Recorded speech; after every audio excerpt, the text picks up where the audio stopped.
Okay, so we are now live on YouTube. So, oh, Nastasia, good to see you. Hi. Okay, very good. So it's great to see some old friends and colleagues and new friends here.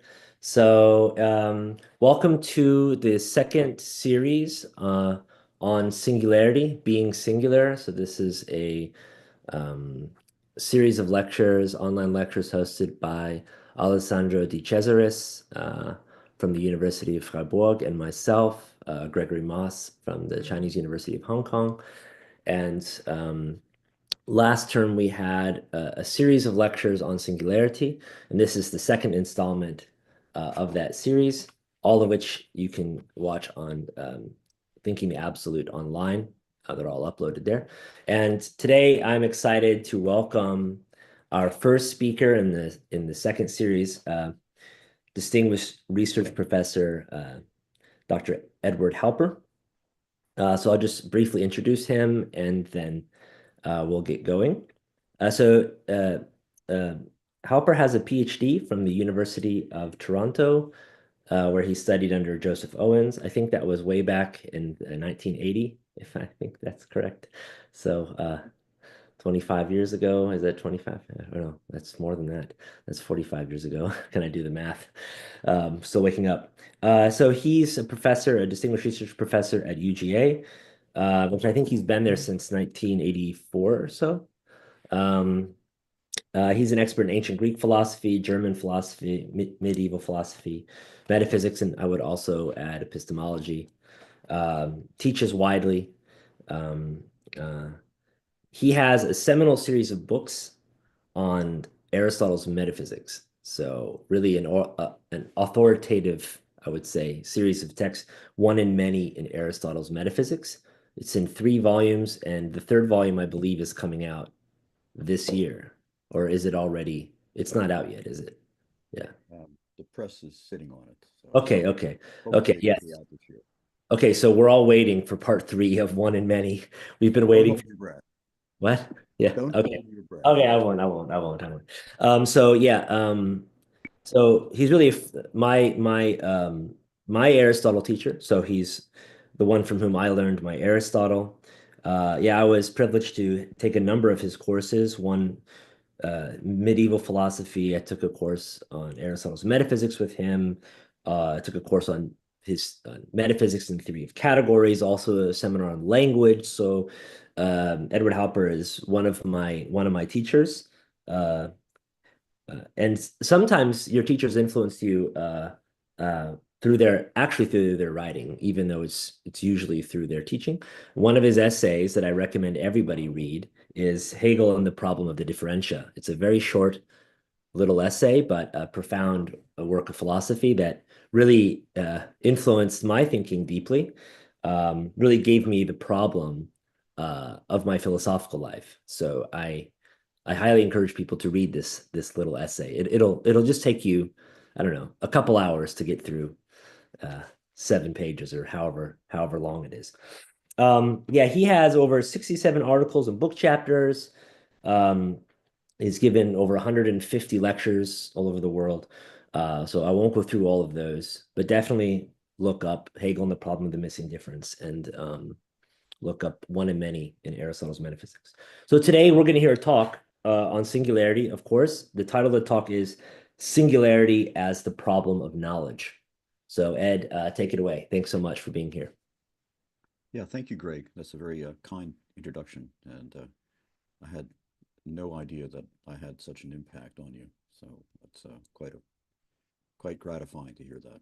Thank you for sharing, and thank you, Greg and Alessandro, for organizing this series of meetings and for inviting me. It's doesn't cease to amaze me that we can all meet from places around the world at the same time, and that this type of endeavor is possible. So I apparently can't minimize my screen, but I'm going to try to try to read uh, bits of this paper, and if I if you if I the picture goes out or you can't hear me, let me know somehow. So, so this is called singularity in the as the problem of knowledge.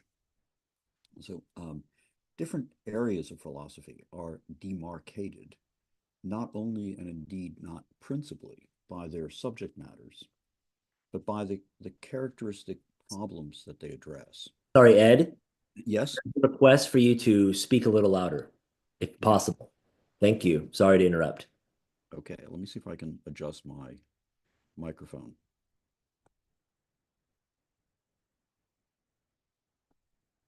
Is that better? Okay, hold on one second. Can you try and speak just for another few seconds? Yes. Is it better now? Can you hear me Yes, it better? is better. Thank you. It is better. Okay. Let me see if I can adjust this microphone here also. No. Um,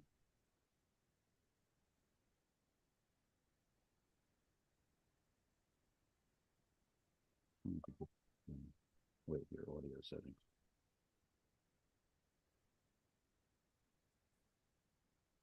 Okay. Okay. So that should be better. I hope it That's is. much better. Thanks, Ed. Thanks. Okay. Okay, good. So I'm sorry for the delay. So I started by saying that philosophical disciplines are defined not so much by their subject matters, but more readily by the problems that they address. And metaphysics is understood to ask what is, and to pursue this question by considering whether there are or are not beings without matter. Epistemology is traditionally defined by the question, how do we come to know? And this latter is refined to ask whether our knowledge is from experience or somehow innate or a priori. These defining questions become so closely connected with the discipline that it is hard to approach the discipline in any other way. They define its history as well as its contemporary prospect. Yet it seems to me that the questions are themselves as tendentious as anything else within the discipline. Moreover, they have become so ossified and their answers so familiar that they cut off any real engagement with the discipline. There's no prospect of truly new approaches to the discipline without reformulating its fundamental issues. However, we can't do this without also reconceiving its history in terms of the new issues. I've done something like this for metaphysics in a fairly brief article that appeared about a year ago. I argued that what was and remains the fundamental problem of metaphysics is the problem of interaction. What I want to do today is something parallel for epistemology. My aim here is to identify what has been and remains the problem that defines fundamentally epistemological inquiry, and to work through enough of this inquiry to show that this problem is indeed a plausible candidate for the fundamental problem of epistemology, and to open up something of a prospect of where epistemology can go in the future. In other words, what I want to try to do is to redefine the discipline of epistemology by reconceiving of its fundamental problem. And that requires a rethinking of the history of epistemology and a reformulation of issues that have become fairly familiar to us, but I think are many times no longer alive. So the purpose of the paper is to formulate a new approach to epistemology based on the centrality of a question whose power and prospect is not widely recognized. The question is, how is it possible to know an individual? This is the singularity that is the topic of the series, the individual. In other words, the question of singularity, I'm claiming, is what defines epistemology. The answers that have been proposed track the traditional divisions in epistemology, so much so that we might wonder whether there really is any advantage from introducing a new problem. there is. Once we appreciate that philosophers are addressing the problem of singularity, their reasoning and conclusions make more sense. What had seemed like the central question represents a disagreement about how to answer the question of singularity. There's a range of answers that extend well beyond the problem. With this reconceived question, we're in a position to see more of philosophy fall under epistemology. And as I said, we're able to open up a new prospect for a different sort of epistemology. For too long, epistemology has been seen as the sphere of discussion for those who would advance one position or another. It's been something like politics. You pick your side or your candidate and advance your case for it. Trying to subdue or rather clobber an opponent is not the best way to come to insight into the issue. It hardly seems to be philosophy at all. And that's what I really want to claim here, that we've lost sight of the issue, the real issue, by formulating the issue, as we often do, as a dispute between positions. Do we come to know through experience? Do we come to know somehow through some innate or a priori type faculty? All right. The problem of knowing individuals takes its start, like much else, from Plato.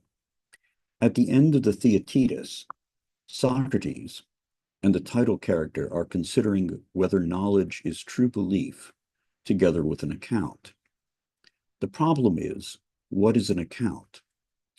After proposing and rejecting two answers, Socrates suggests that an account is a statement of the respect in which something differs from everything else.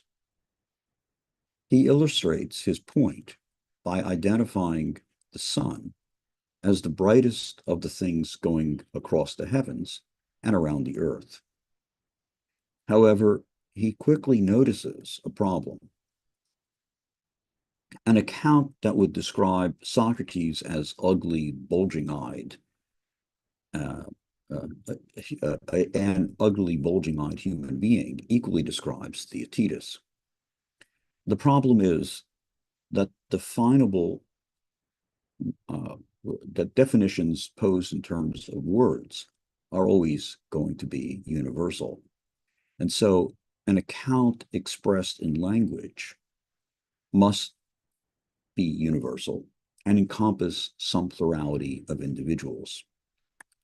Socrates claims that one needs to see Theaetetus to have a true belief about him or about his particular form of ugliness.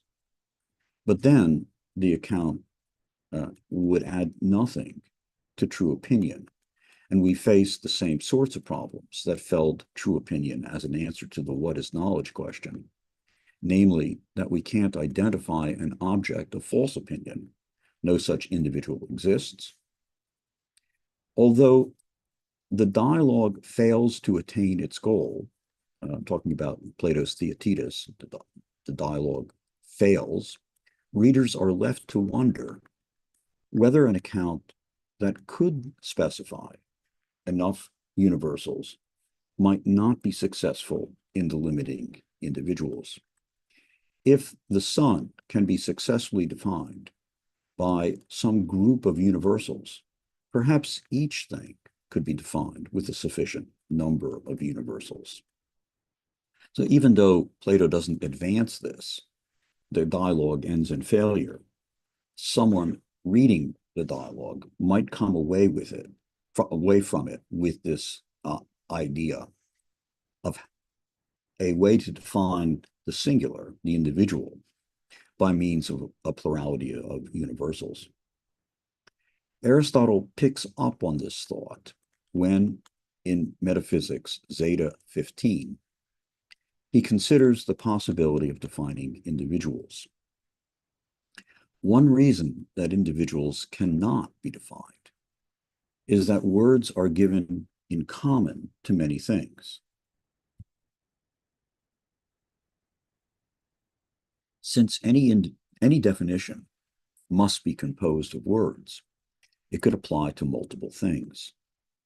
This argument applies equally to sensible individuals and Platonic forms, which are, as Aristotle notes here, individuals.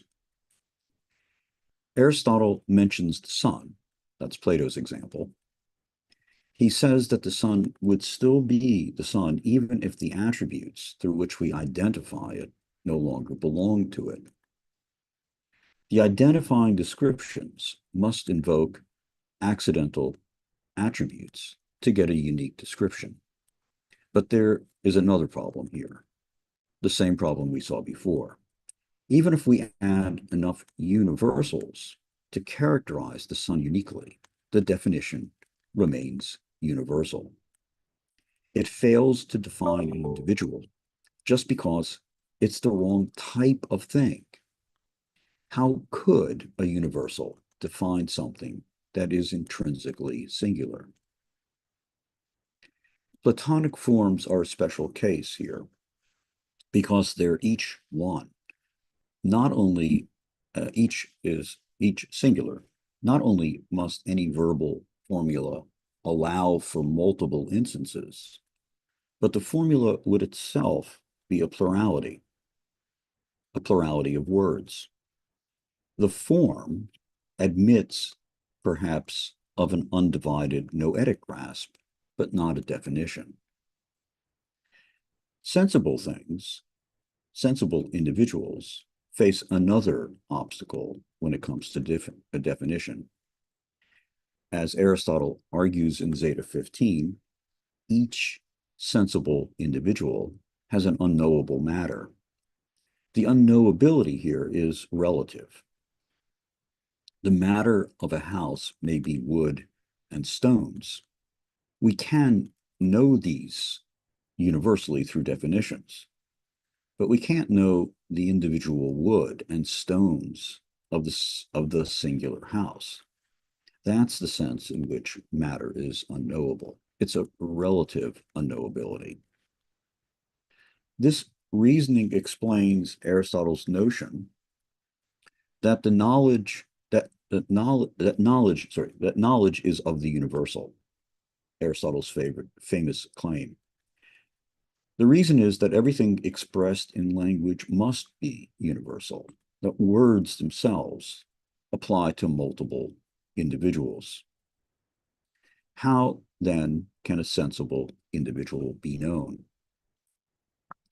In Zeta 15, Aristotle is drawing out a paradox. Whereas all knowledge is of the universal, it's the sensible individual that is known.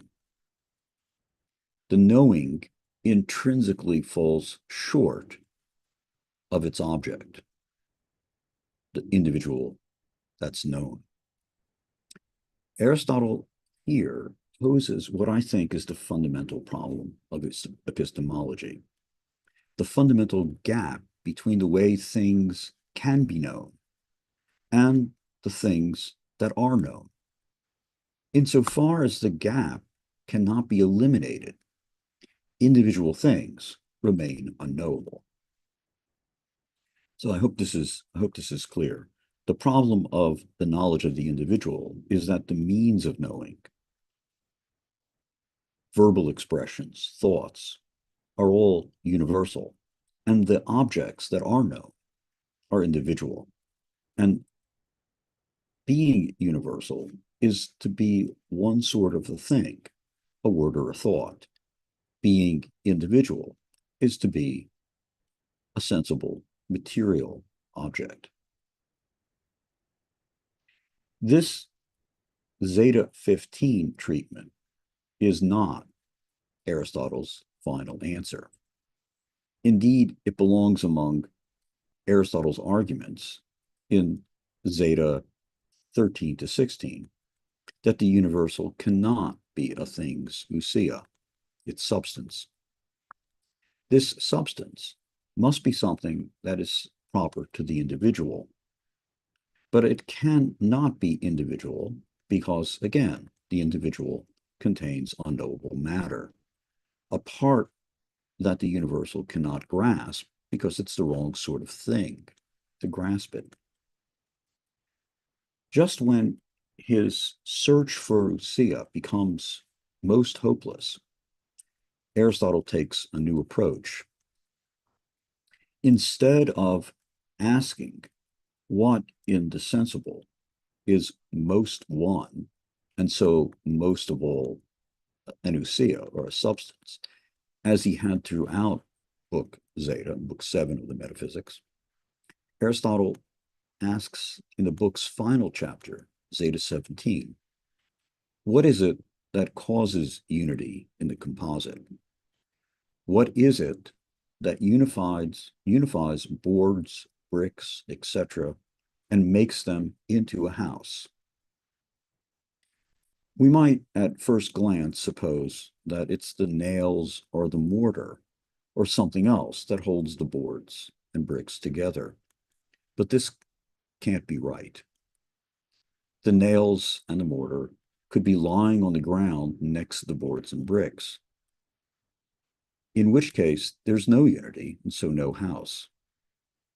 Nor could any other material be the cause of unity, because it too could be lying on the ground, existing, not as a unified house. No, what makes the materials be a house is their taking on the structure or the form. And it soon becomes clear that this form is what allows the material parts to function together. To act as a house does, and to provide shelter. More properly, the form is the material parts' potential to function together. This potential is realized when someone uses the house for shelter, but the house remains a house unused. This form is a special type of entity.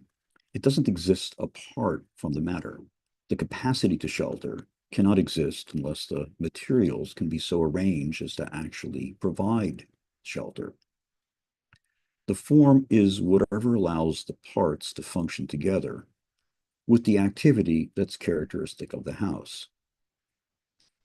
A house is a nice example because it's clearly the positions of the materials that constitute them as a house. But houses are not properly ousiae, substances.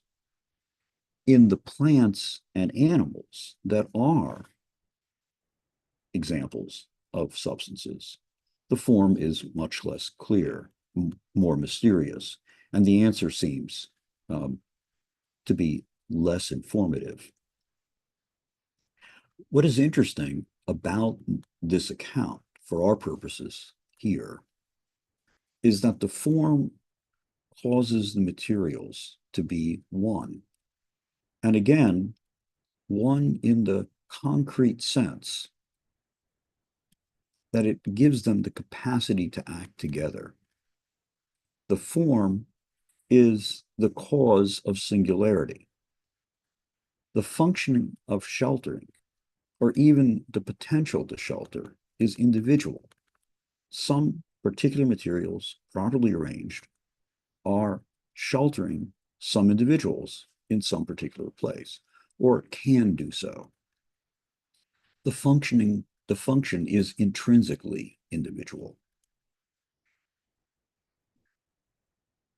So inasmuch as each individual is the individual that it is through its form, the individual can indeed be known. It's known through its form, the cause of its individuality. The form is proper to the individual because it's unifying the particular material of the particular individual. And importantly, the form that is in the individual thing is the same as the form that we grasp when we know the individual.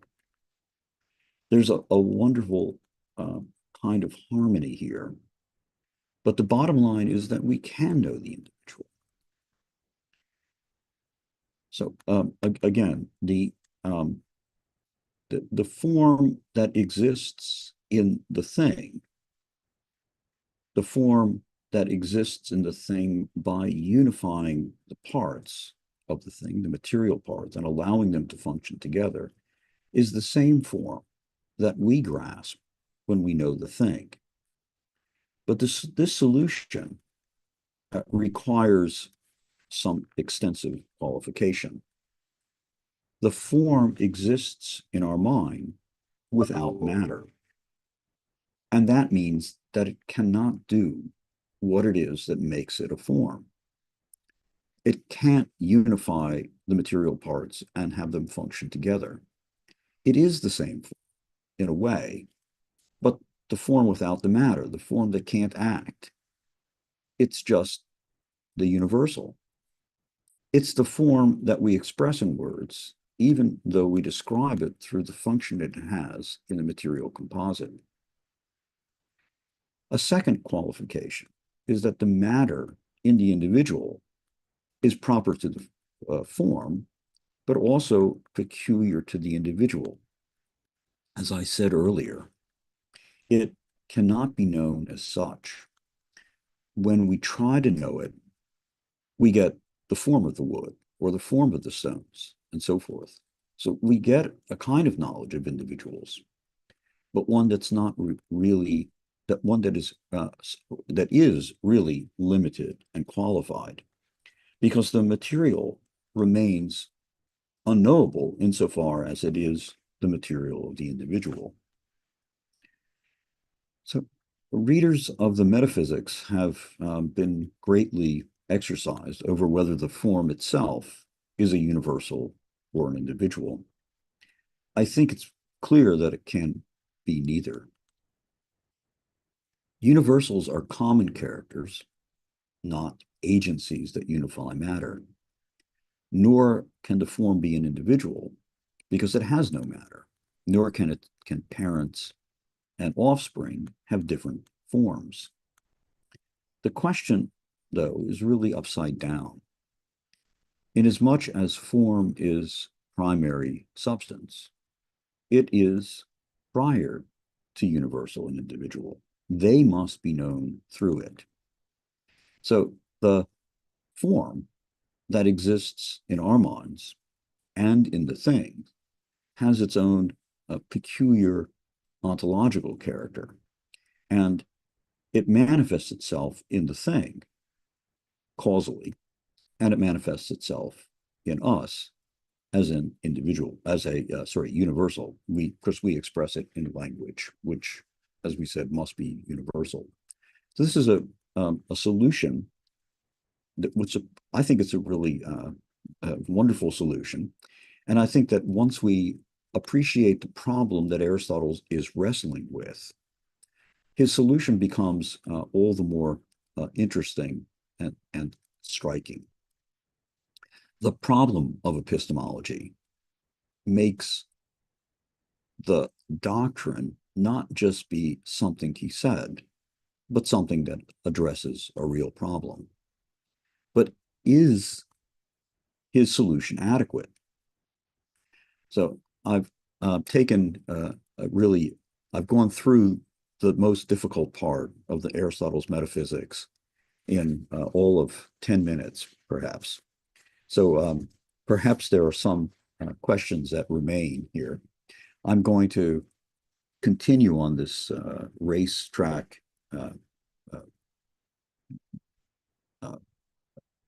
pursuit of the rest of the history of philosophy with equal detail. My point is not to convince you that this interpretation is right, that any of the interpretations I'm going to give, but to open up the problem and to show that the history of philosophy can be conceived in terms of this problem. So far, Plato and Aristotle. For medieval philosophers, Aristotle's limited knowledge of individuals was inadequate for the simple reason that it does not leave room for God's knowledge. We cannot fully know individuals, but we don't need to know them. God, on the other hand, creates the individual and must know each individual individually, completely. That's just not possible with the Aristotelian account. So medieval thinkers turned it upside down. Whereas Aristotle allows that the matter can be known through its form, which is the source of individuality, as we've seen. Medieval thinkers asked, how is it that the form comes to be known? And answered that it's when the form acquires existence. And that is when the form comes to be present in some matter. God then knows the individual by grasping its existence, and this latter, this existence, is tantamount to the form's coming to have a matter. In other words, instead of thinking of the form as bringing about existence and unity, medieval philosophers turned it upside down. They took existence to bring about unity. And existence consists of the forms coming to have a matter. There's a long and well-chronicled history of this inquiry into existence. I don't have to repeat it here. What's really important for us is that the question of knowledge of individuality is the question of knowledge of existence. To grasp an essence is to grasp something that's determinate, a determinate character. But to know existence isn't a new character at all. It's some sort of state of essence. So even though existence is the source of individuality, and even though God knows existence in general, as well as the existence of each individual, it's beyond the human power to grasp existence. So this latter is existence, that is in the peculiar position of making knowledge of individuals possible while itself remaining unknowable to us. Essence and existence are central to medieval discussions of epistemology. And like a lot of other subjects in medieval philosophy, we get a wonderful solution that has this slight drawback of not really being intelligible for us. Okay, I want to move along here to modern philosophy.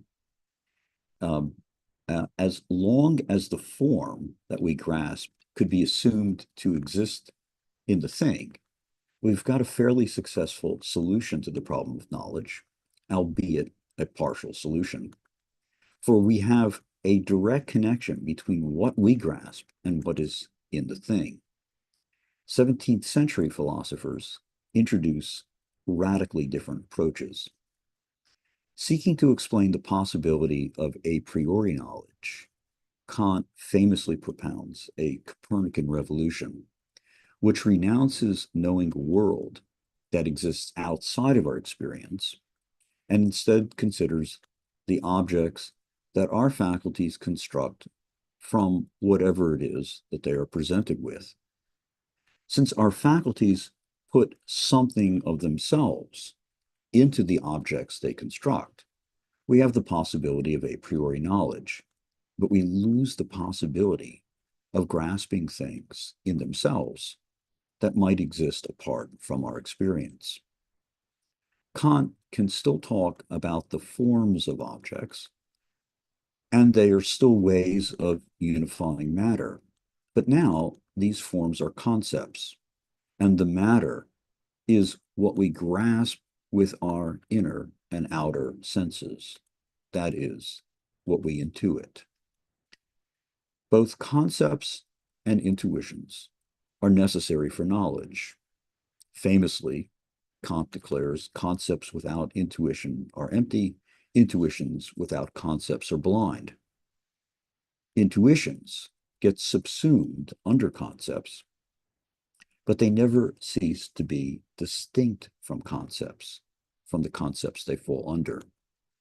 Ironically, then, we can know individuals because we can recognize distinct intuitions of individuals as instances of concepts, the concepts through which they are brought to the unity of apperception. But it's equally true that the concepts under which the intuitions are brought can never grasp what's unique and particular about them. So Kant has a solution to the problem of knowing individuals, but it lies in combining unmixable components from two faculties. We still know the concepts. Kant just insists that we need to recognize the things that come under the concepts. But really, we do not know individuals because there's a sense in which the intuitions, like the difference between the left and right hand, one of Kant's famous examples, an intuitive difference, but not a conceptual difference. These intuitions remain distinct from the concepts grasped by the understanding. Individuality, then, remains elusive, even if we can assimilate it to one or more concept. But these two concepts of knowledge represent, these two components, of knowledge, represent Kant's synthesis of Cartesian and empiricist accounts of knowledge. At first glance, Descartes does not seem to be dealing with the possibility of knowing individuals, because he denies that individuals can be known. I think we should look at his philosophy a different way. Those sensations that Kant assimilates into objects for intuition lack intelligibility. We don't know, Descartes declares, whether the cold is the absence of heat or heat the absence of cold, and we can't precisely identify shades of color. Sensations are not clear and distinct, as he puts it, but what he really means is that they're not properly intelligible. Rather than finding a place for them besides reason, as Kant would later do, Descartes simply expunges them. We have knowledge only of what can be grasped through reason. Bodies consist of extension alone, and one body must be understood in relation to surrounding bodies.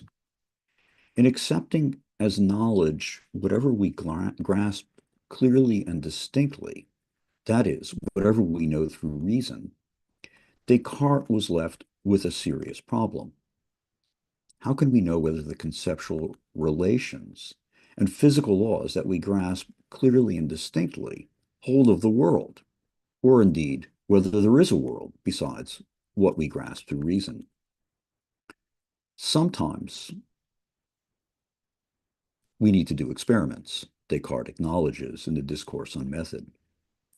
More famously, he solves this problem of the gap between our reason and what exists in the world by arguing for the existence of a perfect God who couldn't deceive us, since we're inclined to believe there are things to which our thoughts refer.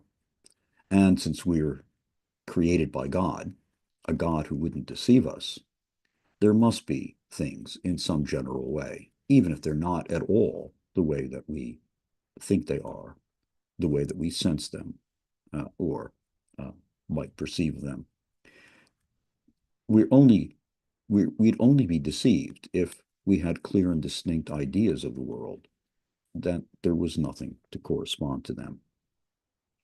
So whatever we can grasp clearly and distinctly must have some existence. But again, what we can't grasp are the individuals. So as much as Descartes' invoking God is disparaged. Descartes' notion of knowing as the grasp of universals and the relations among them remains the paradigm of scientific knowledge. Most of the sciences have no concern with individuals. Knowledge lies in grasping scientific laws and knowing how to apply them.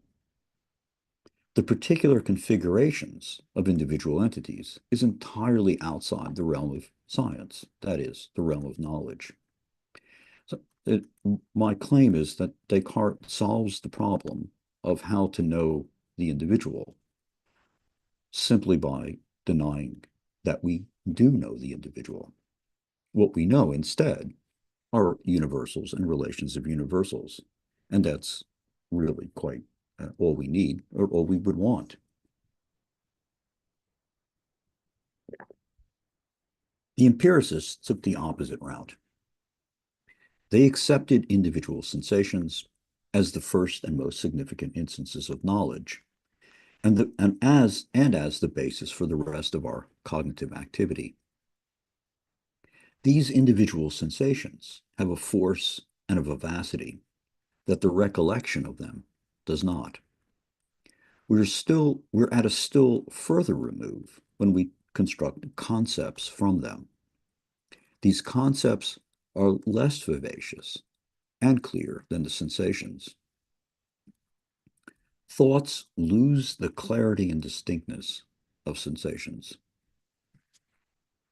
Excuse me. They are, as it were, fuzzy pictures that bear enough resemblance to sensations that we can group the sensations under them, but really only as general headings. We know so much more from sensations than thoughts.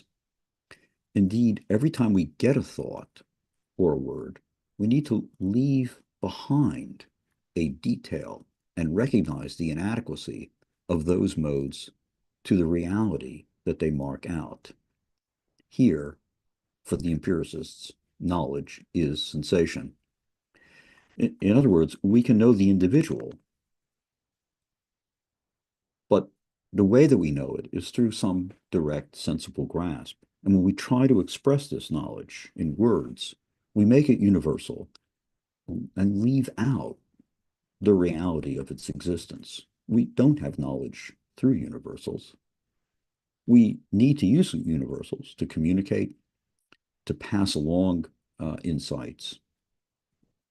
But the knowledge really lies with the individual sensation that can't be articulated. So given this inversion from the rationalists, the empiricists have no room for science as we know it. The only way to gain knowledge is to associate sensible universals together. Locke, for example, talks about gold as a yellow, shiny metal. To come to know gold is then to associate several sensible universals together and to be open to including still more universals in the association. We have the prospect for an empirical science, a discovery of groups of universals that are connected somehow with each other, though we can't know the connection. Hume modifies the association. Instead of synchronic sensible universals, he thinks of diachronic universals. The bright heat of the match is followed by the flames of the paper. Universals are reduced to kinds of sensations, and knowledge to associations of them. We can know individuals only when we know we can know only individuals, and we know them only in their unique individuality. Whereas rationalists dominate accounts of scientific knowledge, the empiricists are more in line with the way the people ordinarily think of knowledge and ordinarily live. We have really two different kinds of knowledge. One, knowledge of the universal, which is manifest in science, and the other one, the kind of ordinary knowing something in front of me because I see it or feel it. There isn't much of a connection between the two of them. Neither of them really knows the individual. The scientific account doesn't care about individuals. It grasps the universal. But the empirical account grasps the individual, but only through sensation. And it's not really able to articulate what it is that makes the individual individual. It seems to me we've lost on both counts. So most modern treatments of epistemology seek to combine elements of rationalism and empiricism. I'm only going to mention a couple here. My time is running out. I'm going to mention a couple of modern treatments. And then what I want to do is try to suggest a direction in which this problem could be addressed. So I'm going to talk about Quine. He wrote famously in his essay, Epistemology Naturalized, that there are, as it were, two tracks. We develop scientific theories with creative speculation. That's the universal. And we make individual observations that we cannot strictly correlate with these theories, though we can decide if they are contrary to the theories. In other words, we have a universal track that's now free to be creative. It's not clear where the combinations of universals come from, the imagination, presumably. And then we have these observations that really can't be correlated with the universals. So we have a scientific theory that really can't explain the individuals.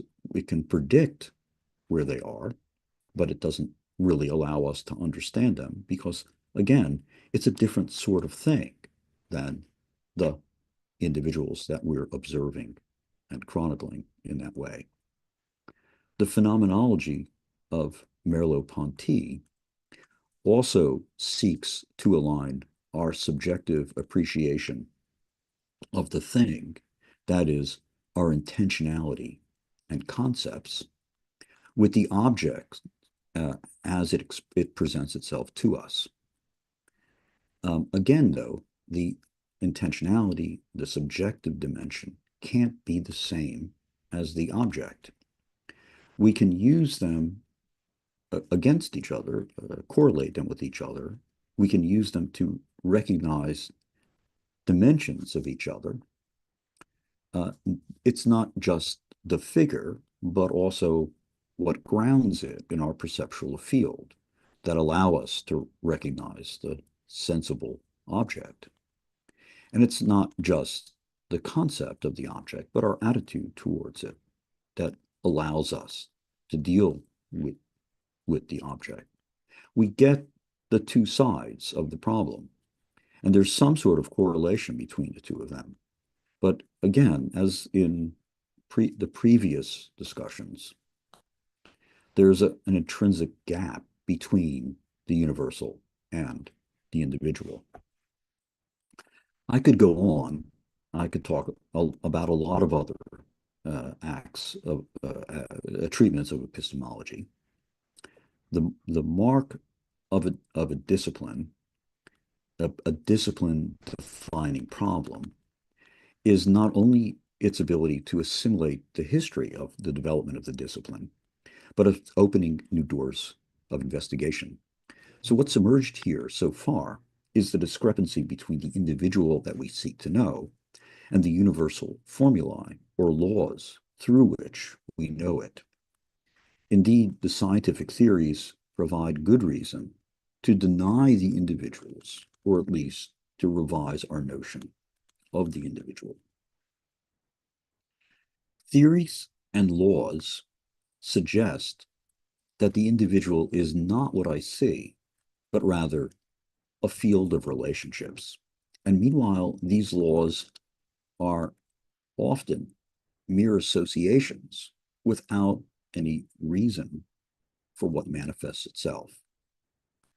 This inner unity of the individual is what Hume calls the secret springs of relations. So far from stifling thought with ossified issues, as we have, as I've tried to get us away from the traditional issues of epistemology, is somehow through knowledge comes through experience or through something a priori. So far from stifling thought with these traditional issues, my revised way of understanding the fundamental problem of epistemology as a problem of grasping singularity, this wild romp through the history of philosophy, suggests an entirely new approach to epistemology as we seek to relocate individuality. It's not within what merely appears to be a thing, say the house or the giraffe, as Aristotle would have conceived it, but closer to the unity of the world that presents itself to us, not as a series of discrete objects, but as a close-knit interaction of dimensions, an organic cosmos, parallel to Plato's, and, like it, containing what seems to be more discrete wholes in the form of individual living creatures. What Spinoza calls the worm in the blood, one fully functioning individual that somehow contains another individual within it. Along these lines, the individual is an organic whole, but not necessarily, or even not likely, one individual besides another, alongside one another, but one individual within another, and all as distinct and intertwined. As they say about relationships, it's complicated. But what I want to suggest is if we accept that the problem of epistemology is a problem about coming to know the individual, we need to raise the question about what the individual is. And as we raise that question, we can bring the individual itself into a closer alignment with our universals, with our theories through which we know the individual, by recognizing the individual not as a house or a single animal, but as an organically connected cosmos in which there are other individuals functioning as other individuals.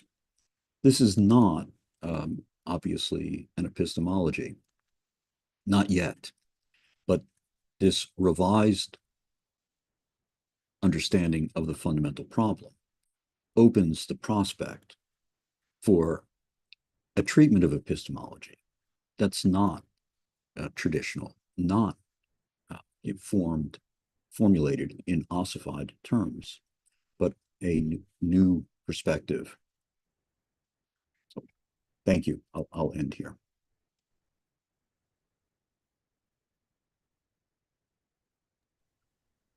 Thanks so much, Ed, for the very thorough and very stimulating talk. So I think it's really a perfect talk for the first installment here, laying down the problem of singularity as the problem of knowledge. Really a great talk to get us started, to get us thinking about this over the coming year. Okay, so we have an hour or maybe 30, we have maybe 45 minutes at least for questions. So let's do it this way since we have a pretty large group of people on Zoom. So if you have a question on Zoom, please use the react button and raise your virtual hand. Okay, like this. Or you can write in the chat to me that you have a question, or you can turn on your video and raise your hand like this. Okay, and so we can keep it orderly. And if you have a question on YouTube, just write it in the comments and one of us will keep track of it for you. Okay? So the floor is open for questions, comments.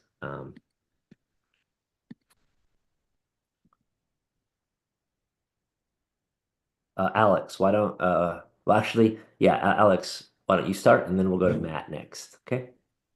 Okay, thank you, Greg, and thank you so much, Edward. If I may, I started out studying Aristotle, and it was really exciting. I have two questions that, in a way, are interrelated. So the first one is when I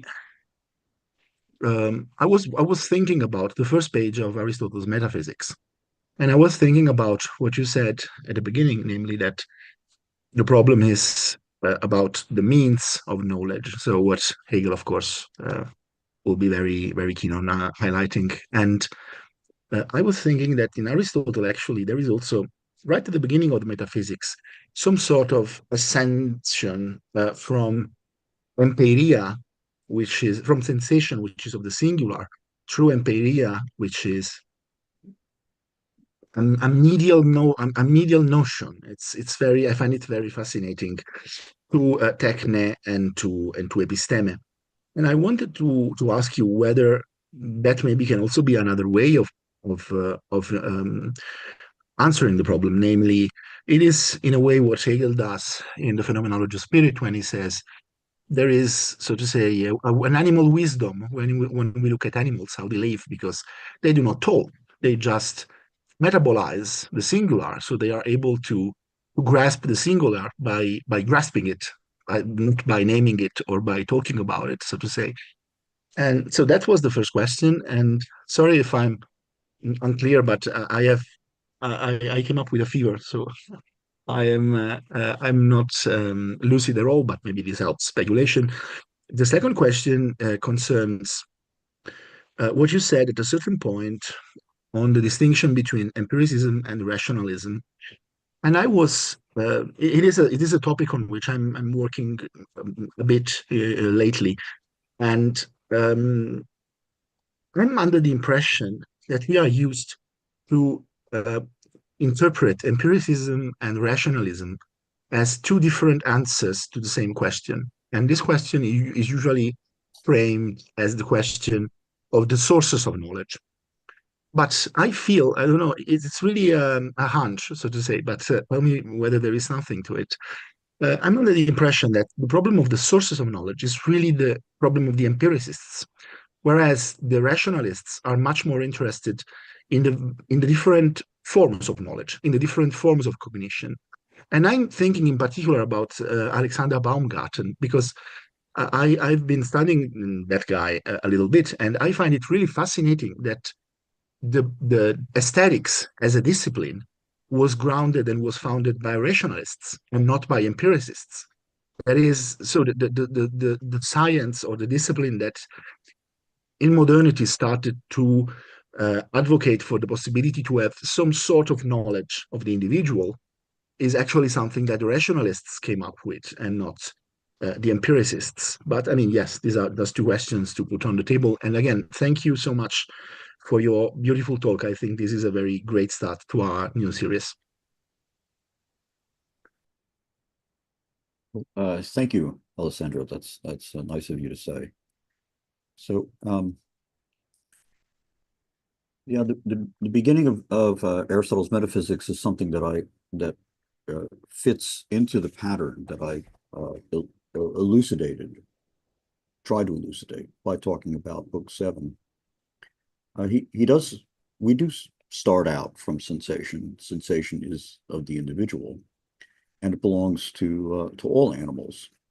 And then some animals have memory in addition. Some have not just sensation and memory, but what he calls empiria, experience.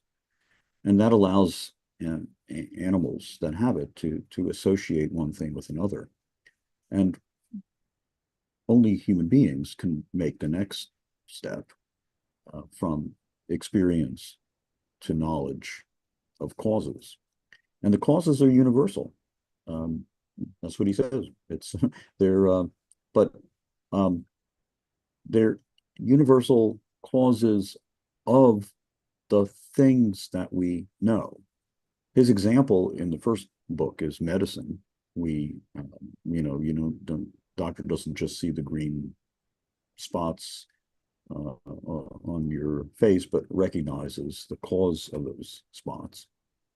But it's more easily understood if we think about the cause of the house or the cause of an animal as the formal character that it has.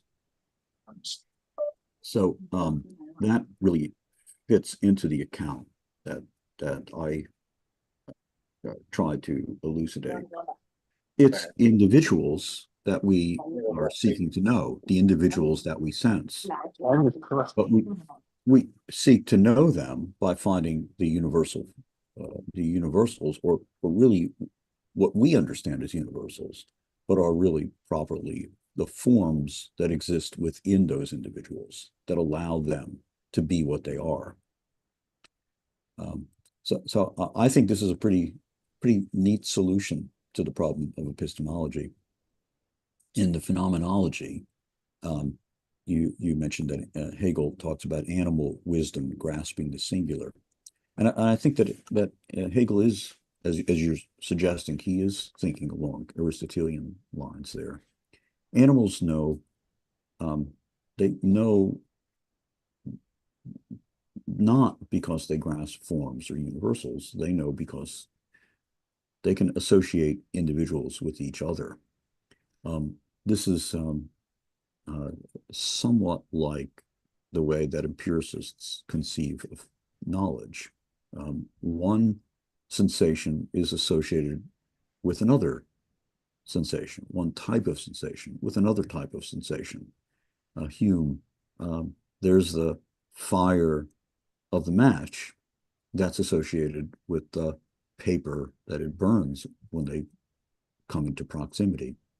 Or Locke, the shiny yellow metal of the gold associates 3 different universals. This is, I think, what Hegel is calling animal wisdom. Even the dog is able to smell the food and pursue it, and that's not for us the problem of knowledge. That's or at least it's a problem of knowledge on a much lower order. What's really interesting is I think this idea of scientific theory, which as I think your second question suggests, we don't really have it in among the empiricists. We get our associations. We get the individuals, but we don't really get the universal at all in a full, robust way. As far as the rationalists go, I think that that when we look at the beginnings in Descartes, we do find that the epistemic problem is the problem of the individual. But he doesn't really want to say that because his solution is we just can't know individuals. What we can know are universals. And when we do that, we're in a position to develop science. We forget reading Descartes that he's in many ways the father of modern science. His physical theories didn't stand up very well, and Newton replaced them, but Newton took them very seriously and pursued them.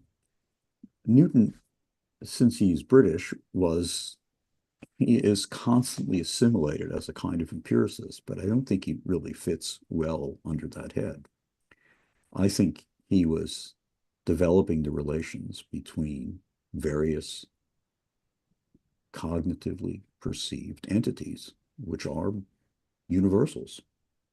So when later later rationalists come along, like Spinoza and Leibniz, this idea that the individual could be somehow the source of knowledge it's set aside, but it's set aside intentionally. It's there. It's like, you know, the skeleton in the closet that um, you don't want to deal with it, but it explains really a lot of the direction that you go in.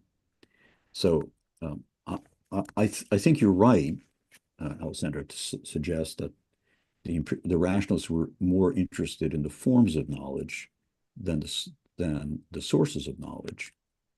But I think that that interest in the forms of knowledge really derives from recognizing that that uh, the individual is really can't be known in the way that epistemologists tried to know it, and that therefore what substitutes for it is the faculties that we have confronting the world and grasping what's in the world through themselves, which eventually comes to be the Kantian and Hegelian approach. Thank you. Thank you so much. Matt, go ahead. Floor is yours. Hi, yeah. I had a question about when you were talking about the empiricists. It seemed like they had a really quick and easy and nice solution to the problem, um, by saying that they are knowledges of individual sensations. But then you said something about that renders science impossible or something like that. I think maybe I just missed that. Um, and so I was wondering if you could maybe just say how that goes, but then also it got me wondering if that is such a problem and if the alternative is to think that knowledge of universals is primary, then why is the fundamental problem of epistemology the problem of knowing individuals versus the problem of trying to deal with this tension between the idea that knowledge of individuals is primary versus knowledge of universals is primary. So, you know, that it could be just as easily framed as the problem of knowing universals, depending on the starting point. Yeah, sure. It could be framed that way. So 贼好，英文说的这么好。yeah, um, we traditionally it's the problem of epistemology is framed as the sources of knowledge. Are they from experience or are they somehow innate or a priori? And I think, you know, we've all heard this. We've been exposed to it. We've heard the arguments on one side and the other side, and it's a it's a dead issue. It's not something that it's been explored. It's not really a live prospect for epistemology anymore, because everybody now recognizes you need somehow something universal, and you need something that's going to be connected with the individuals. So I'm trying to reformulate the problem And one of the advantages of doing that is that we can ground the problem. We don't have to start with the rationalist empiricist discussion in the 17th century. We can go back to the beginning of the problem of epistemology, go back and talk about the Theaetetus and Aristotle, and see that they're addressing the same kinds of problems. It's something like what I said to Alessandro. It's a lot of times it's the skeleton in the closet that nobody wants to talk about that actually shapes the discussion. And when it comes to questions about knowledge, the empiricists don't want to talk about universals. They have to. We have language. We can't really get around it. But when we try to make sense of it, they say they don't exist. And you get accounts. They're I call them fuzzy picture accounts because they try to talk about ideas, but what can you say about an idea? You can't really give an instance of it. This is what one of the things that Wittgenstein does so well.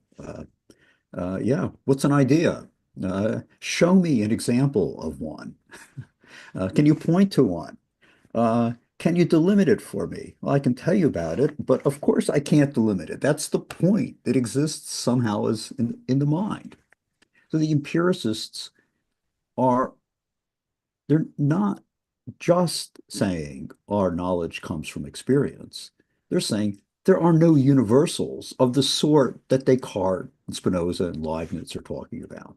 And of course, as Kant and Hegel want to talk about. They just don't exist. We can't make any sense of them. And the rationalists, when we come to them, Descartes isn't just, he's saying, look, I've got these experiences, I sense colors, I sense heat and cold, I have lots of sensations, but I can't really make any sense of them. I can't tie them down and describe them even. Because they're not clear and distinct. So my claim is that we can understand what's happening among the rationalists and empiricists by talking about what each of them is not talking about. And that they're not talking about those things tells us really a lot about what they are talking about. Again, it's not just that knowledge comes from experience. That's the kind of standard picture that misses the dynamic that's at work. And the dynamic is when I try to understand what an idea is, I can't make any sense of it. Because I can't tie it down to any particular experience that I have. And I can't describe it except in words which are also ideas. So I'm kind of stuck. What do? I get a fuzzy picture, and I take this fuzzy picture and I say, okay, I have a chair, and I leave out all the details. I get the picture in my mind, and I use that picture to talk about all the particular chairs. It's the substitution of this, which is a universal, but it's a picture universal closely tied to the sensation, the substitution of that for the idea that empiricism is really all about. And rationalism is really all about getting rid of these experiences that we keep coming up and we want to account for them somehow. When we can't really quite do it, let's just follow out our ideas because we can't really make any intelligible sense of the experiences. So it is very much a different way of looking at epistemology. And I don't think it's very likely that I'll transform your thinking in an hour or two. But if I can just open up the possibility that what's going on might be different. And if we look at it in this different way, we're going to have a much deeper insight into the history of philosophy, but also the possibility of doing epistemology again in a way that's creative and new and is going to actually solve some of these problems instead of just articulating them and being stuck with the problem. Thanks, Ed. So you all can hear me, right? I'm okay, good. I'm having some technical difficulties. Ed, there's a question on YouTube, so I'm gonna read that question out, okay? So this is from Hadley. The question is, can you say more about the idea of an individual within the individual? Are these senses of the term individual the same? The individuality of the worm seems different from the bloodstream. Okay, so that's the Okay. question.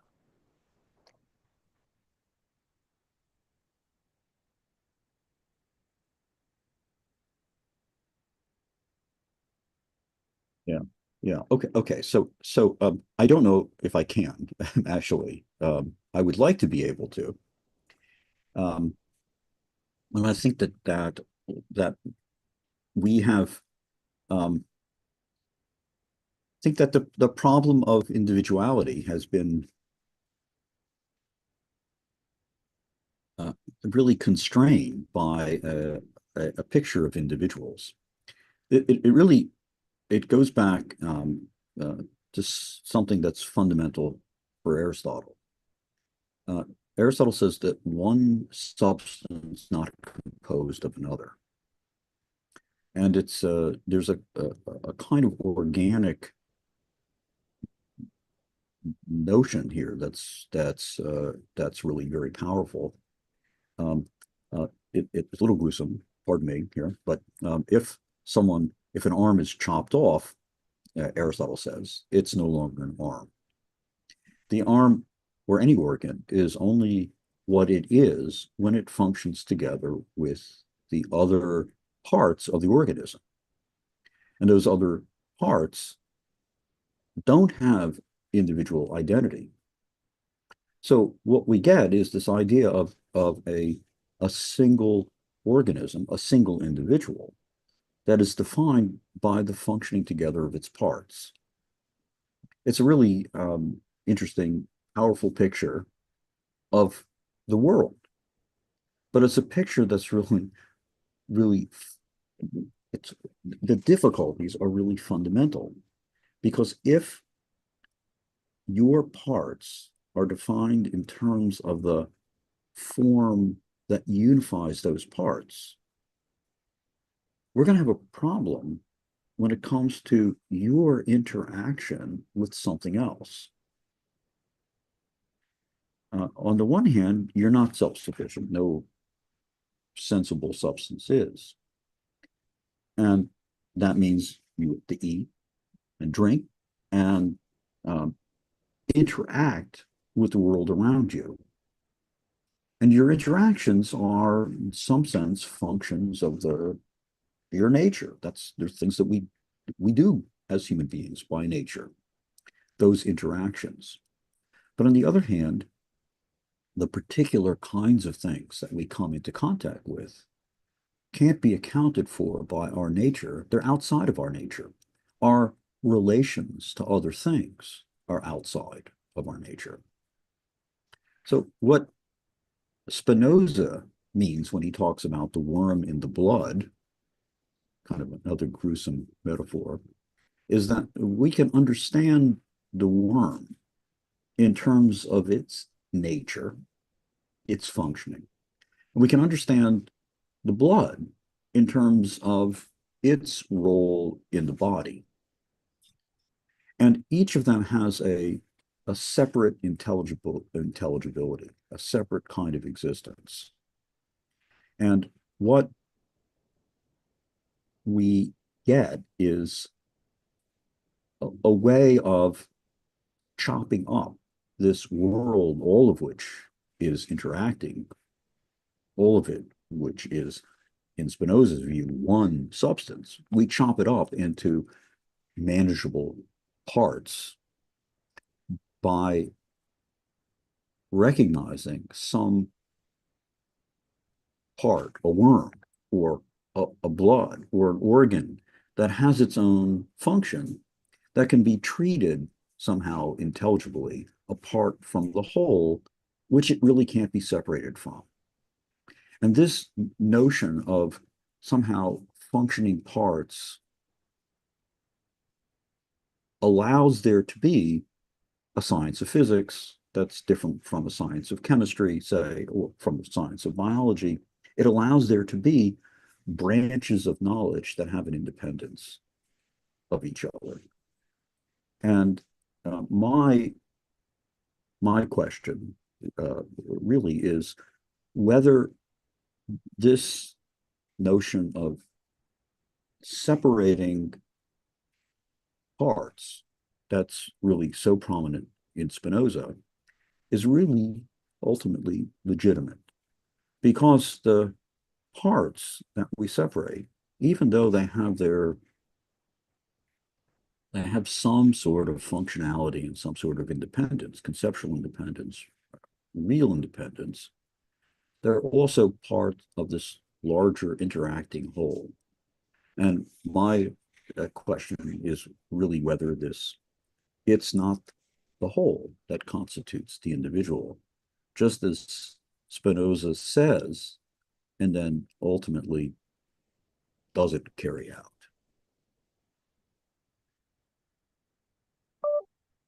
Okay, so thanks for that. Let's see. Does anyone else have questions that they'd like to ask? Otherwise, I will ask a question. I will take the opportunity if I don't see others.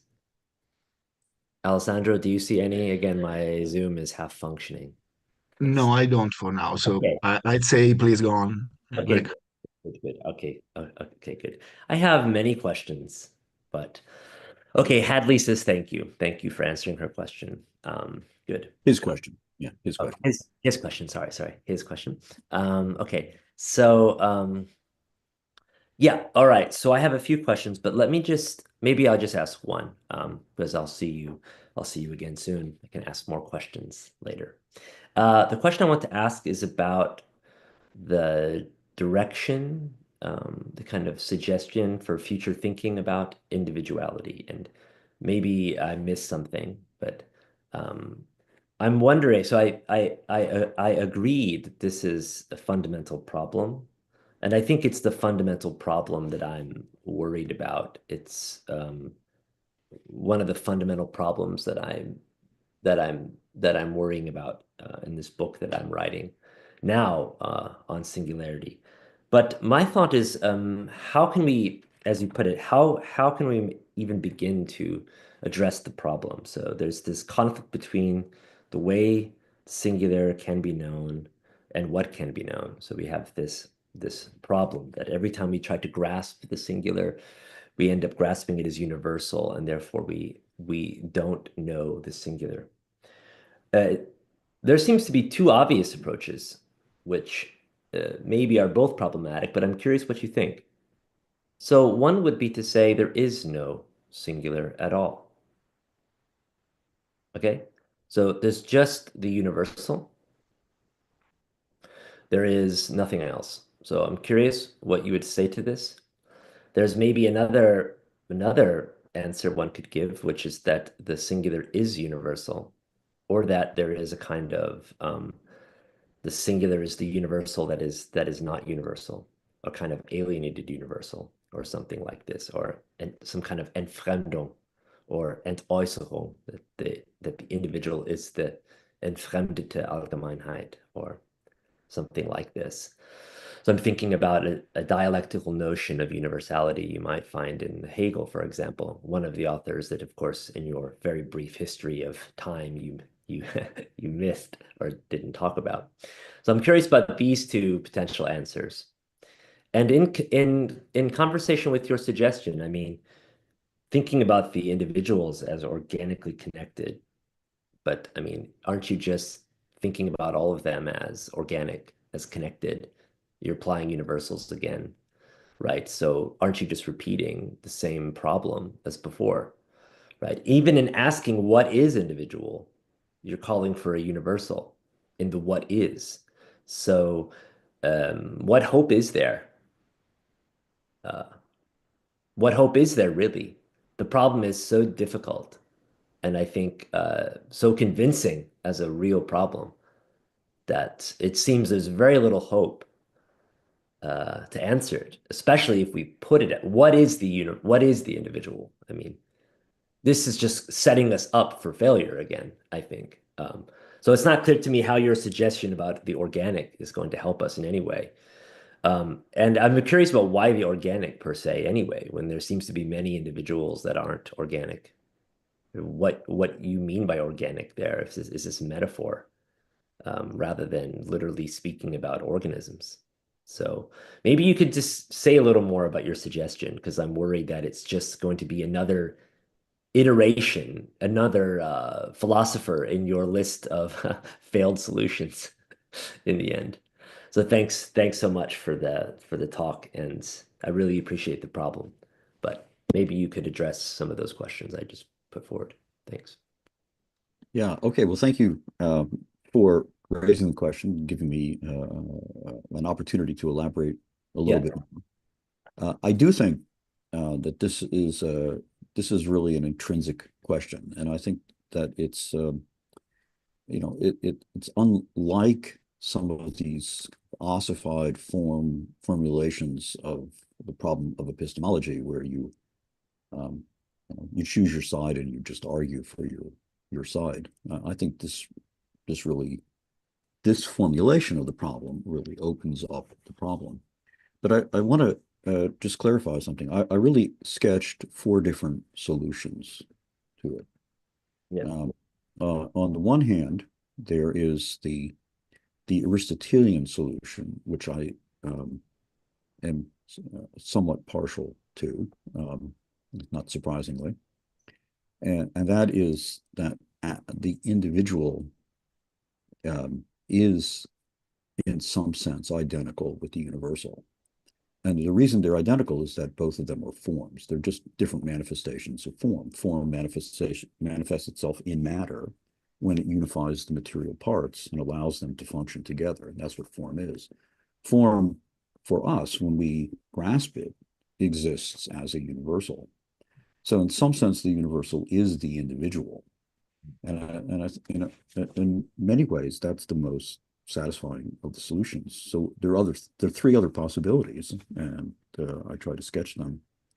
There is the recognition that the universal and the individual are fundamentally at odds. That's the Kantian solution. Right? And they're just irreconcilable. On the other hand, what we can do is take the individual and subsume it under the universal. And then we have a chance to grasp it, but we don't really fundamentally change it as somehow an object of intuition. Ultimately our grounds for distinguishing intuition as a faculty from understanding is that there are some entities that can be intuited but not grasped conceptually, like the left and the right hand. So we have really what looked to be really similar solutions turn out to be completely different solutions. Either individual and universal are the same in some sense, some specific sense, as in Aristotle, or they're different and irreconcilable, as in Kant. The third solution is there's just the individual. Yeah. And the rationalists and nominalists, basically, sorry, I didn't say that. The empiricists and the nominalists endorse this solution. We can't really do without some sort of limited universals, but they don't really provide any kind of knowledge. The only thing that they mostly do is they group together sensations, either synchronically or dichronically. That's what we see among the empiricists. The universals, in any real sense, just drop out of the picture. And the fourth account is the rationalist account, where we just have universals and we don't have individuals. So I didn't talk about Hegel, but if I had, I would put him under this fourth account. And that's where he differs from Kant. we have intuitions, but those intuitions, although they seem to be different from our concepts, they can be not just subsumed under concepts, but actually produced by concepts. So Alessandro mentioned the phenomenology. And just since I've already gone through the history of philosophy here, I might as well just continue on to solve all the other problems of philosophy in the remaining few minutes we have here. But in the phenomenology, the sensation is presented as something that's different from thought, and we need to somehow come to thought by grappling with sensation. We have It's like we start from sensation and try to get to thought, but by the end of the phenomenology, we've overcome the difference, and it turns out that what we get is some sort of pure idea, which then becomes the beginning of the logic. And as the logic continues, it eventually comes to an absolute, which is one absolute, but that absolute spills over, as it were, into nature and spirit. And then at the end of the Hegelian system, we get another absolute that's more encompassing than the logical absolute. And along the way, we get an account that is just parallel to the phenomenology. So we get an account of singularity or individuality in the logic, which is a wonderful account. I'm sure you know it well. You've written on it, but it reduces individuality to a logical form, and then in nature we get another account, and in spirit still another account of our knowledge, where knowledge turns out to be a kind of idea that has a concrete manifestation, but the concreteness is just the plurality of ideas. I think it's wonderful. But on the other hand, what it's not is an account of singularity, individuality, in the sense of something that exists apart from our knowledge. That's the triumph of Hegel, that everything becomes knowledge, and the failure of Hegel, in some sense, that we no longer have anything that's not knowledge. We no longer have a singularity. So everything is assimilated to reason. So he solves the problem, but maybe too well. That's my concern. Yeah. So what about this? This prospect that I'm trying to introduce here. Why organic nature as opposed to inorganic nature? So if we think back about Aristotle's solution to this problem of epistemology, the form that is the source of individuality in the thing exists in our mind, not as a source of individuality, but as a universal that we understand as the source of individuality. And there's that parallel that's really, it's closest to being an adequate solution, although it's still not adequate because we don't know the matter. We don't know the individuality of the thing itself somehow escapes us, even though we have the cause of individuality. So we know something here that's really fundamental, but we can't quite grasp the individuality of the individual. We get a part of it, the main part, the most important part of it, but not the material individuality of it. And it's this that, as I was saying to Alessandro, this is really, and to Matt, this is really problematic. Yeah. Because we have a we have a notion of individuality in Aristotle. That's the individual thing. It's the house. Yes. It's the animal. And this notion of individuality doesn't allow for the interaction of things. So this is what I want to. I mean, since I'm solving Yeah. all epistemic problems, I'll just say how to solve the metaphysical problems. And the metaphysical interpretation of the rise of modern philosophy is a way of dealing with these interactions between individual things, which ancient and medieval philosophy can't really deal with. This is the problem of relations. For Aristotle, relations are attributes of individuals, which means that when, if somebody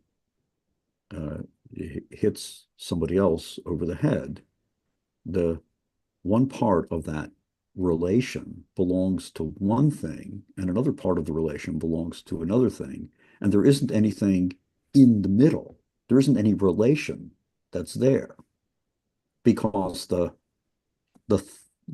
relation turns out to be an attribute of things. So it's so weird and it's so problematic that we forget how much this idea was a part of our of human philosophy and self-awareness for 2,000 years up until the 17th century when everything switched. And now we have, of course, scientific laws that don't treat individuals as having any character at all. And what we've lost in the process of having scientific laws that explain everything is individuality. Yeah. Yeah. We've taken the rationalist approach. Yeah. So we've got this, a science that's fundamentally rationalist, and we have an everyday experience that's fundamentally empiricist. And there's no way to actually reconcile them. And what I want to suggest is that if instead of thinking of the individual as a house or an animal or something else that can be the bearer of relations,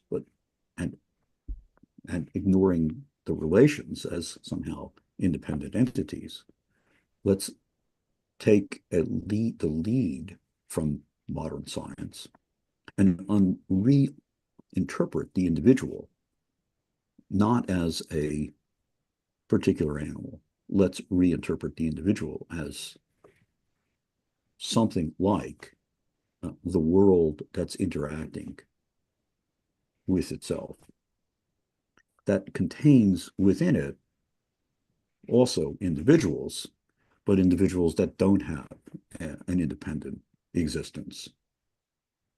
So are you treating the world itself as the individual, Yes, as this singularity? that's my suggestion. That's what I think is right. And I wanted to tease that out because I think You there's have to. a world which is the one and only singularity. Thank you. I guess I'll have to reconsider if you think it's right. You're going to have to reconsider because I also tend to think of, although I am sympathetic with Hegel's critiques, I mean, with your critiques of Hegel, I tend to think about actually Hegel's solution to the problem of singularity as more similar to Aristotle's, that actually, on the one hand, the individual that's other than the universal falls away, but on the other hand, there's a way in which, as you said, the universal is identical to the individual. And that's in a way, I think, what at least Hegel's trying to do, taking Aristotle as a guide, even though it's not the same answer. So there is some question for me about how to understand um, the Hegelian and Aristotelian answers to the problem of the singular. Because just like with Aristotle, for Hegel, the universal is also, well, not the universal. Well, Hegel will think of the universal in a way as the cause of the singular or a source of the singular. Even, Yeah. even though Aristotle is the form, the form as such. So this is something we don't have to talk about now, but I think there's some, at least family resemblance there. There's some common also structural response. But we don't need to go into it now. Yeah. Well, yeah. Thanks for saying that. And that's I wanted to open up epistemology, not Yeah. to not. Yeah. I don't. I've raised enough questions, going through enough philosophy here Yeah. this short talk. Um, I don't want to leave with the impression that I think I've solved everything. It's just the opposite. I want to open up the issue, and the kinds of things that you're raising point to a way of thinking about it, continuing to think about it, that I think is likely to be productive, even if in the end we still find ourselves somehow unable to fully solve the problem. Yeah. It might turn out to be like all the other philosophical problems. We get wonderful solutions, none of which is fully adequate. Yeah. I think one assumption, of course, is that the universal and the individual and their incompatibility, there's a real inconsistency in trying to grasp the individual as universal, because the individual is not universal. So Yeah. one might need to just fall on the sword and say that knowledge is fundamentally inconsistent, at least knowledge of singularity. And this is an approach that we haven't really considered in this conversation. It's come up in others in the same series. No, that's Kant. That's Well, Kant. I mean, that's but we have he's not a intuition. contradictions, though. That's what I mean. Right. He's not endorsing the contradiction, but Yeah, we have an intuitive dimension, we have yeah, a conceptual dimension, and we put them together and we get knowledge. yeah. But we But can only put them yeah, together and get knowledge because they actually don't go together. exactly.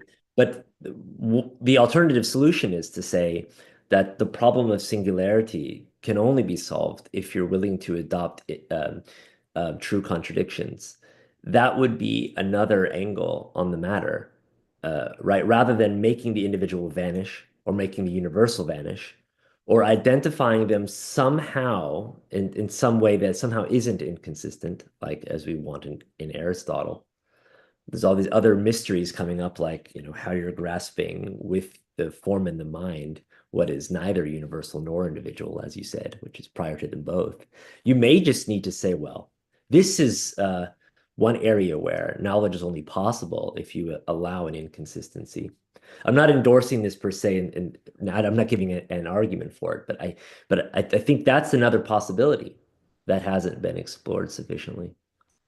I just put that down on the table. Any other questions? Again, my Zoom is kind of broken, so Alex, I don't see any for the time being, but it's also maybe. almost time. So, oh, there's Ben. Please, Oh, Ben. Ben. Yeah. Thanks so much for the talk. I hope you don't mind if I leave my camera off here for the time being. I just wonder,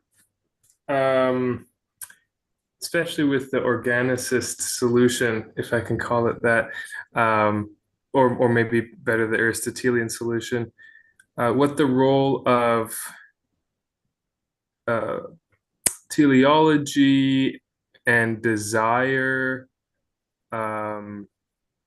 sort of coherence with purpose or desire or intention, what the relation of that is to the question of the universal and the particular. I'm aware of sort of both pragmatist and sort of, I guess, Asian, Chinese, and maybe Buddhist as well, solution or attempts to talk about these things involving sort of, yeah, uh, particulars as things that um, we agree upon within a certain community of shared ends or something like that. And of course, I think the pragmatists were somewhat rebelling against Aristotle, but Aristotle had a whole teleology as well, and form was deeply involved with that. So I'm just curious about the role of you have ends of desires, intentions, pragmatic concerns. Some people have, proposed this as almost a completely alternative to classical Western part-whole relations, and other people would maybe say that it's somehow involved in the classical Aristotelian um, pattern. I don't know. So I'm just curious what your thoughts are on that, if you have any. Yeah, thanks for the question. So there's I did not talk about teleology, so it's worth talking about, even as far as epistemology goes. Um, there, um, Aristotle is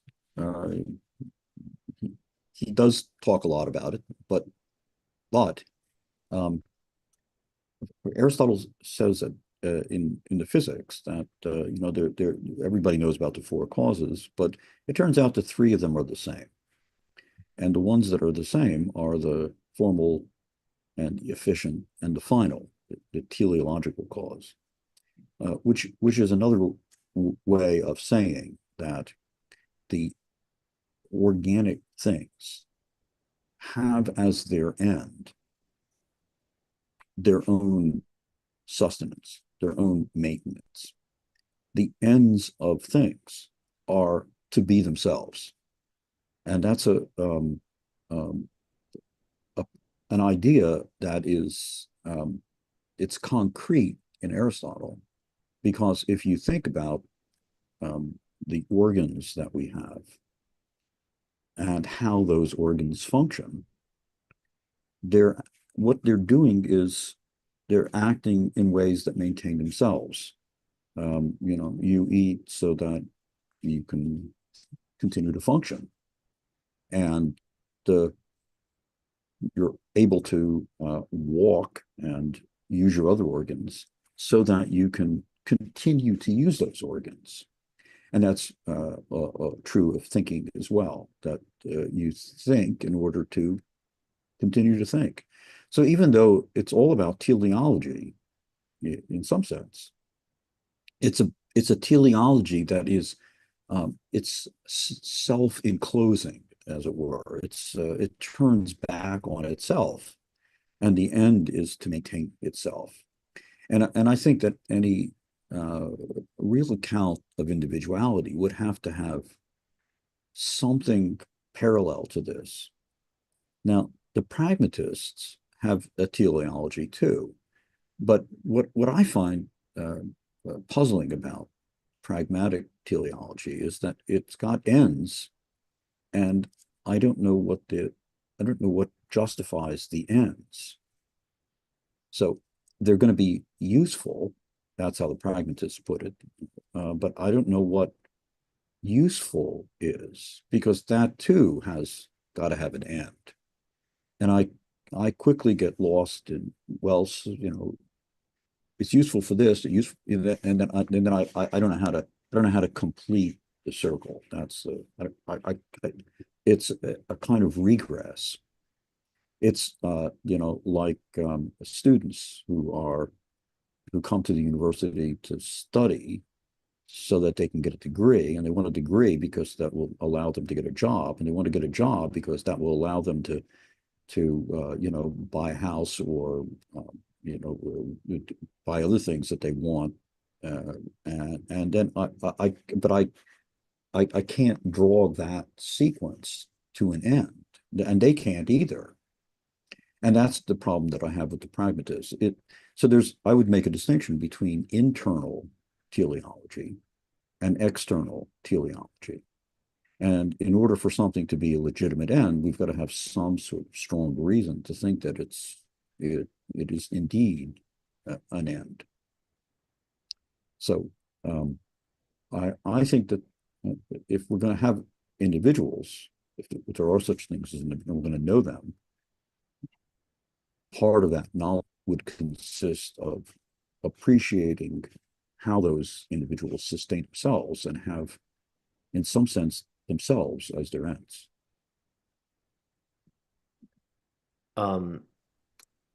Just Can I brief? very brief, because we have one more Oh, yeah. question. on YouTube, so just very briefly.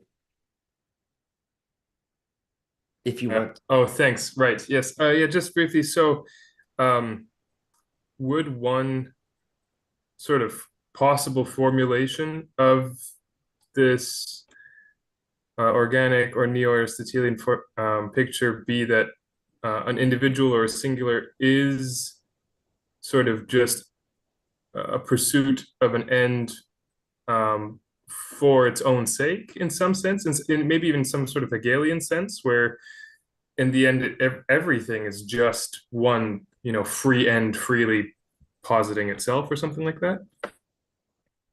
Uh, that's how I would think about it. Yes, yes, and I think you're right to draw the parallel with Hegel, because there's this unfolding, a conceptual unfolding in the logic and in later in the nature and spirit, and they return to themselves. There's an unfolding that is simply that unfolding as what it is, and there's a kind of reflexivity there that allows a kind of teleology that attains its end, and in the process attains everything else. So I think there's even if the formulation is um, that Hegel develops, even if that is of a particular sort, I think something like that has to be it has to somehow be the way that we can know the world and come to know the world. So I'm glad that you mentioned teleology to give me a chance to add that to the discussion. Wonderful. Another angle on the universal being individual as teleological. Very good. Okay, it's very brief. One last question from YouTube, and then we'll close it up because we're almost done. Okay, so let me read this. Okay. So Whitehead Deleuze over Hegel, I also kind of agree. I mean, leaning towards event metaphysics of Badiou. I'm interested in knowing, here's a question, which relational metaphysics Edward supports? Something that is actual. I look at all these as intra-meta Neoplatonist disputes. Or what kind of relational metaphysics are you most partial to? Pure negativity or pure creativity, or maybe both? Maybe you already kind of answered the kind of relational metaphysics that in answering the last question, but that's what I'm reading here. Okay. Okay. So first, I don't know who asked the question, but thanks for the question. And what I'm not going to give an adequate answer to that. I'm not sure I'm going to give an answer, and the reason is that one of the things that I wanted to do here today is to reconceive of epistemology. It's instead of thinking of it as a question of which answer to give, I want to think of it in terms of the question. And I'm trying to propose that the question is, how is it that an individual can be known? And since the world consists of individuals, and our knowledge is of a different sort entirely, a universal, it's in language or thought, and not an individual, seemingly insurmountable problem. And I wanted to go through the different ways in which different people have handled this problem, not to give you a solution, but to open it up as a problem and to see epistemology not as embracing one solution or another solution, but as wrestling with a problem that's very much alive, that remains alive, even when we recognize the solutions that have been offered. And I want to say the same thing about metaphysics.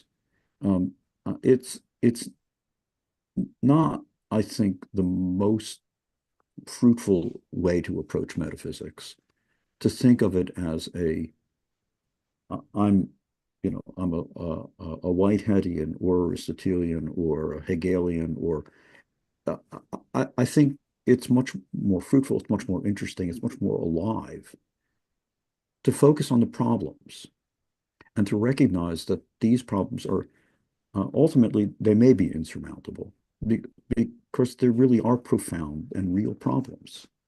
But one way to approach the problem is one path, and another way to approach the problem is another path. And I don't think it's really just very helpful to think of oneself as a Neoplatonist or a Hegelian or a metaphysician of one stripe or another. I think it's more interesting, more helpful, more alive to focus on the problem and recognize the difficulty of the problem and the various paths that could be taken to solve the problem, and then to think which of those paths is the most plausible, and to recognize that whatever course you take, you're going to lose something. And you may gain something, but you're going to lose something. So, ultimately, you may want to end up being like Greg, just embrace all of the contradictions. But before you can do that, you got to recognize what those contradictions are. And part of that, a large part of that, is recognizing what the problems are. So, I'm afraid that I didn't provide anything that even approaches an adequate solution. I've been trying to give you more problems. And I think that's what philosophy does when it's at its best. It provides problems. So Greg started this session by mentioning that I created problems for him. And I noted that I'm very proud of having done so. And I hope that in these last couple of hours, I've created problems for other people as well. And I think that thinking about those problems can only be fruitful and insightful for you and ultimately for all of us who will benefit from your thoughts as well. So thank you for your attention. Thanks so much, Ed. Yeah, this has been a really fruitful and exciting conversation. I hope everyone who's listening and participated can appreciate the problem of the singular, which we'll be working out all year in different ways. Yeah, so thanks so much. Thanks again for the talk. Thanks everyone for your questions. Alex, any final words?